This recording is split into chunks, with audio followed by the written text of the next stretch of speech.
Tratado da conformidade com a vontade de Deus, de Santo Afonso Maria de Ligório, capítulo 7. Feliz de vós, amado leitor, se sempre fazes outro tanto. A santidade será a consequência, e tendo passado uma ditosa vida, concluirá com uma não menos ditosa morte. Quando se passa desta para outra vida, a esperança concebida pelos que ficam em relação à salvação de quem partiu procede do conhecimento de que ele tenha morrido com resignação. Se abraçarmos todas as vicissitudes da vida, inclusive a morte, como vindas da mão de Deus, com submissão à sua vontade, certamente morreremos santos e seremos salvos. Abandonemo-nos, pois, em tudo à boa vontade daquele Senhor que, sendo mais sábio, conhece o que melhor nos convém, e sendo mais amante, pois deu a sua vida por amor a nós, quer também o que é melhor para nós.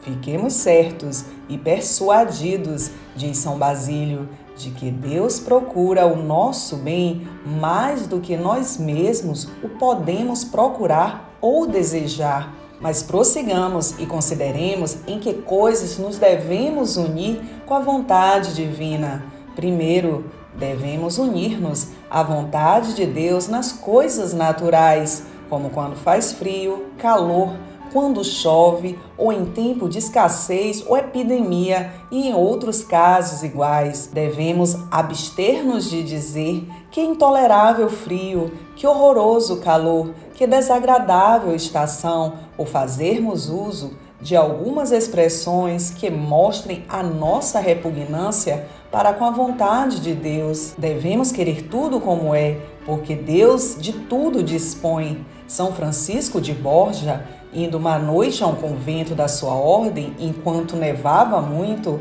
bateu à porta muitas vezes, porém os padres que estavam dormindo não a abriram. Quando amanheceu, muitos deles lastimaram tê-lo feito esperar tanto fora de casa, mas o santo lhes disse que ele tirara muita consolação durante aquele tempo, pensando que era Deus quem fazia cair os flocos de neve sobre ele. Segundo, devemos unir-nos à divina vontade quando padecemos fome, sede, pobreza, desolação e desonra. Em todo caso, devemos dizer: Senhor, Tu fazes e desfazes, e eu estou contente, desejando unicamente o que Tu queres. E o mesmo devemos dizer, diz Rodrigues, naqueles casos imaginados sugeridos por Satanás, na intenção de nos fazer cair em alguma maldade ou pelo menos nos inquietar. Se alguém vos dissesse estas ou aquelas palavras, ou vos fizesse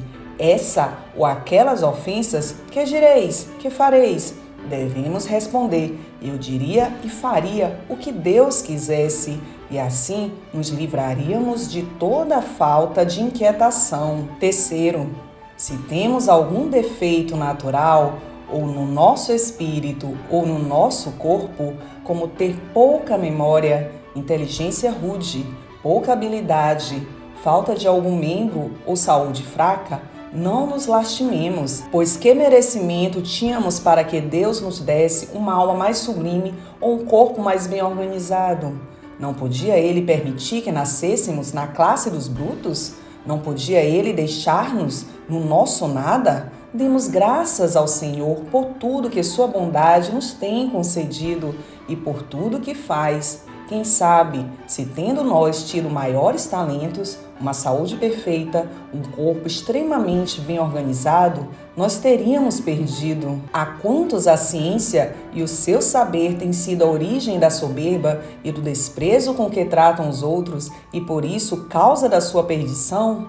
Em tal perigo estão outros muitos que se adiantam nas ciências e nos talentos. A quantos outros a beleza e suas forças têm sido causa de muitos crimes, e ao contrário, quantos por serem pobres, enfermos e disformes na sua figura se têm salvado e sido santos, e quantos se fossem ricos, instruídos e de boa presença, se teriam perdido e condenado. Portanto, contentemo-nos com o que Deus nos tem concedido.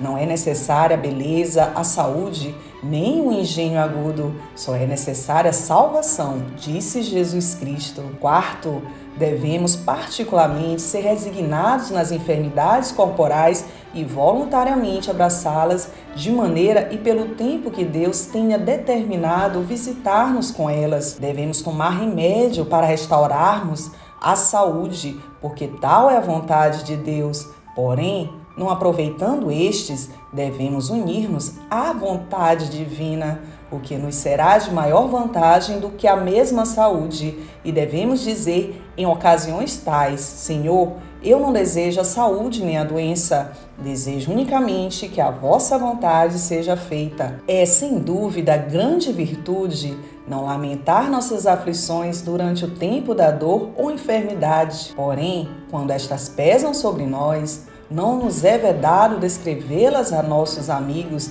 nem mesmo rogar a Deus que nos livre delas. Falo daquelas dores ou enfermidades que atacam severamente, pois há muitos que, por serem pouco experimentados no sofrimento, perante a mais leve indisposição à fadiga, pretendem obter a compaixão de todos. O próprio Jesus Cristo, começando a sua paixão, deu a conhecer a seus discípulos a sua tribulação. A minha alma está triste até a morte, e ele rogou ao seu eterno Pai que o livrasse dela. Meu Pai, se é possível, passe de mim este cálice. Mas o mesmo Jesus nos ensinou que o que devemos fazer depois de tais preces é resignar-nos imediatamente à vontade divina, dizendo: não como eu quero, mas como vós quereis.